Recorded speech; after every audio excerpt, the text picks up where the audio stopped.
this is what the garden looks like. As it is now 106 degrees. We are in the golden hour, and I'm in Central Valley, California, Zone 9B. Whereas right now we're in the middle of a heat wave, and it's supposed to be it may become a record of 14-day triple-digit weather that we will be in. Now I'm not sure. That's what the forecast meteorologist is saying. But I want to show you what's going on, even with shade cloth. So this bed was covered. This is our berry bed, and this raspberry shortcake got kind of hit. Now, if y'all wondering, it was not touching, the shade cloth was not touching the top canopy at all. Because as you can see, our strawberries did not get torched. But this one back here is another raspberry shortcake, and she's doing wonderful. Okay, without any damage. Our tree collards are fine. We have several different varieties of tree collards, starting with Jolly, that's coming back with a lot of new growth after harvesting. Also Big Blue, same thing. Our hydrangea is, we can grow hydrangeas in my area, but unfortunately she was getting too much sun, so she got hit. Star Jasmine is fine. I'm watering right now as we speak, you all, so that's why you might hear some water running. This is our compost that I'm working on again. Unfortunately, a disaster that hit was our black statin blackberries. As you can see, she got hit. Unfortunately, I'm gonna have to remove this trellis, makeshift DIY trellis, and maybe put her back over by our elderberry. But she got torched. We have grapes, as you can see. Unfortunately, a lot of the leaves fell off with a lot of damage. A lot of torched canes or vines, I mean, from our, as you can see, look, there's an example. See that right there? That just came off, unfortunately. But normally she's ready to be eaten in August. Just to let you all know. So that's what we have there.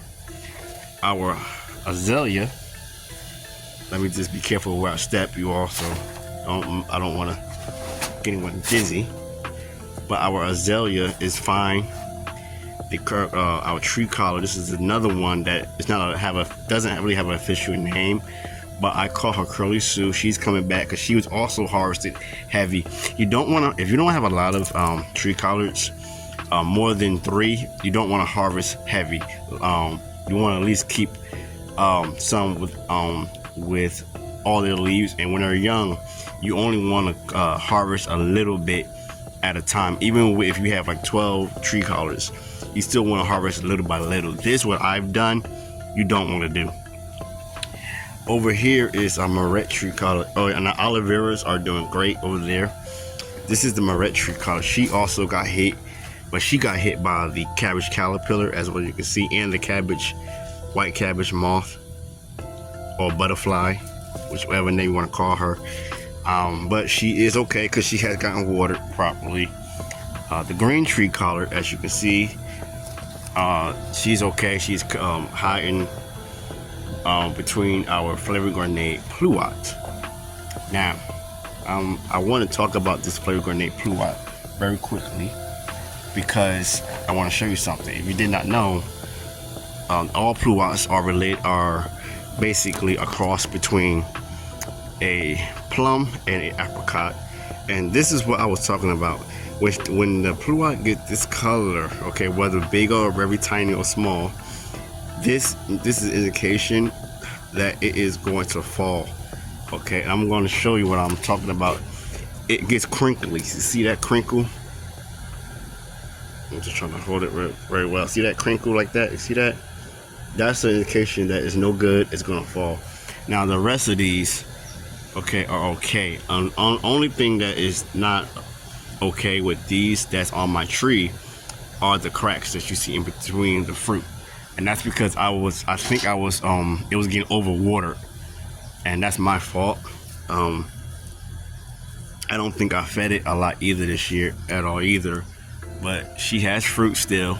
and I'm holding on because I want to taste the fruit, because we have had this tree for several years, and I never tasted the flavor grenade Plat, only the Dandy Dapple and the others that you get from the grocery store. So this will be our first time ever tasting this fruit, but the fruit is delicious from all the reviews and other people who has had this flavor grenade Plat. Okay, and we can grow all Plats, I believe, in my growing zone, I believe. I gotta go check back and do my research on it, but let me show you what's going on over here. Now we have, in between here, we have our asparagus, and look at that. In the middle of the heat wave, it started to sprout. Wow, funny. Now, in between here, we have ever sweet strawberries. Some died, didn't make it. And then over here is our old-fashioned gala apple. We only have 3 fruit. She's doing great. She just got watered. And then I want to show the potatoes. Oh, before I do that, this is the purple tree collard.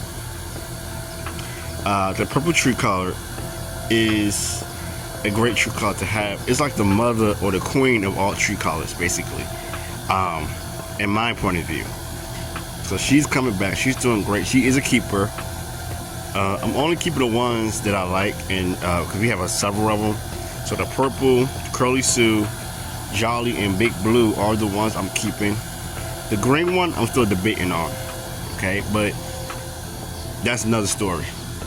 And I want to show you our Panfrianca is absolutely doing wonderful in our heat wave. Legit. I barely been watering the Panfrianca, but she's doing awesome, and I'm in shock because, you know, she's a young tree, but she holding her own, and she's doing wonderful. Okay, she's doing very wonderful. Again, she's not the wonderful pomegranate, but she's the Panfrianca, but she's still doing wonderful. Let me show you our potatoes. So the potatoes they should be harvested. I'm not gonna harvest them yet. I'm gonna wait until probably September to do a big harvest of our potatoes. And I believe we have Russian blue, Idaho, and I think we got a red potato in there. And these 2 grow bags here. Now in this grow bag, which is a 20-gallon, is our sweet potatoes, and you can see she's getting hit hard by earwigs and roly-polies and whatnot. I'm not concerned about the leaves. I don't eat the leaves. But our center was a plum. Show it out this year. We had over 3 dozen plums this year, and I left 2, I think, on here. Yeah, one is right there, and another one in between that branch over there. She is going to get root pruned, but in the fall winter months. So I'm not going to mess with her no time soon, but she is going to get pruned heavy with the roots in particular. Unfortunately, our herb bed got kind of hit. Now normally, and see, in my growing zone, in Zone 9B, Central California, we gotta use shade cloth because we get crazy high temperatures in early spring all the way to late spring. Early summer all the way to like late summer. So even though we get like we can grow almost everything, a lot of our gardeners out here, some do use shade cloth. Now, I didn't expect our sage to get like this, and I did not, and I'm gonna say this right now, I did not water the leaves, and that's the funny part. I just want to say that on record. So her leaves got torched by the sun. Okay, this is still edible, so don't throw this in the trash or compost it. You can still use this. But I'm not going to touch her until the fall winter months again, and I'm gonna feed her a lot of compost and maybe some fertilizer. Now, this is our Italian oregano. I'm okay with her flowering right now. The only reason why I say that is because right here is an Italian oregano that I propagated by cutting, and it rooted on its own. No root hormone or anything like that. So this is for the bees, and she put out new leaves and whatnot. Same thing with the Greek oregano. And then right here is our English, oh no, lemon thyme that needs some help. And then right here is the English thyme. All right, let me go ahead and show you what else is going on with our figs, citrus, and roses. Here is the ever-bearing mulberry. No fruit from her, but she will fruit eventually in another year or so. She does fruit when she is small like this, but I already know that she's just trying to just recover basically right now. But there are I did get some fruit from her in the beginning when we got her like 2-3 years ago. Now this is White Honor. She's doing well. As you can see, she's got her flower on there. Jubilee, she is a great producer as well. Unfortunately, I'm not worried about her fruit right now. I'm just worried about the root system, because last year we pruned her back heavy because she did not like the area she was in last year. And so, as y'all all know, y'all saw her last time. For those who are new to the channel, she had a huge crop last year. I mean, when I mean huge, a huge crop, and she was way her canopy was way bigger than what it is now. So unfortunately, she's recovering still this year from that. This is State of Grace. She's been deadheaded as well, just like White Honor. She's doing great. Unfortunately, I got her leaves wet before our heat wave, and it got up. Yeah, it's my fault. Unfortunately, the Good as Gold Hybrid Tea Rose just put out her blossoms and waited to do it before the heat wave, and so so I have not gotten a chance to deadhead her. This is the last one I just pushed out the other day, but she has a nice dark orange color. Okay, this one has a light pink State of Grace, and y'all already know White Honor is white. Now what I'm excited about is the ginger, y'all. This is our ginger, a new baby. Happy birthday to you. It's popping up. But yeah, the ginger's doing great right now, y'all. But what's not doing great is the baby cutting from the mother of the purple tree collard. As you can see, the villain, the mimesis. Y'all know the queen of the crop who loves brassicas. That is that cabbage caterpillar and the cabbage moth that lays the eggs and would devour anything that's a brassica. Now over here is our citrus, and this is the Sanguinella Blood Orange, and she has fruit. She's looking great. What I'm excited about is her canopy, y'all, the leaves and whatnot, because you know what? I'll leave that for another video. I'll share that in another video. I ain't gonna tell y'all right now. Anywho, but she's looking good. I'm happy. She's doing great. She has fruit. Look at that right there. Well, I found another one. Let me show y'all. Right here. And right here. Now it's too early to talk and say that fruit I just showed you is gonna stay. I have seen her fruit drop when it's this big as well, so I'm crossing my fingers on that, but I believe God, we're gonna get her to stay. Now unfortunately, her friend over here, the queen, the Maya Lemon, is recuperating. She don't look so good, but she's gonna come back in the fall. She does this all the time. I'm not worried that much, but I am worried because she don't have that much protection, you know, with the leaves and whatnot. But we'll see how she do. We're gonna wait. I knew this tree. This is the Washington navel. This morning when I came out before I went to work, she was already looking like this. She just got watered, so she'll be back. She'll be okay in the morning. But I am going to use some 3-in-1 plant guard and try to get this painted right here, because that's going to be sunburnt. Don't want that. I'm very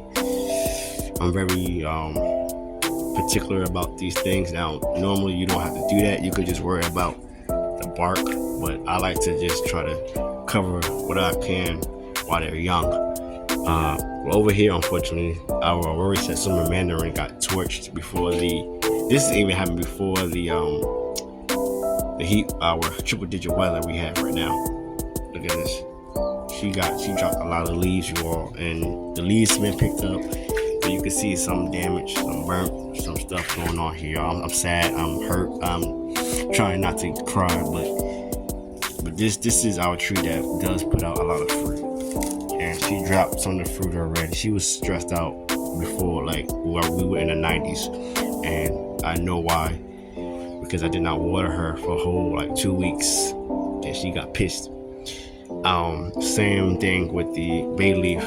I pruned her back recently, heavy, because she was up extremely high, and she had a lot of dried up leaves that we harvested and used. But I knew she was mad at me as well. But I always do a heavy pruning on her. So that's the end of the tour, guys. I just wanted to give y'all guys an update in the middle of the heat wave of our July garden tour. Thank you for watching. We'll see you next one. Thank you to every new subscriber who subscribes to our channel. Remember to like, subscribe, and comment below.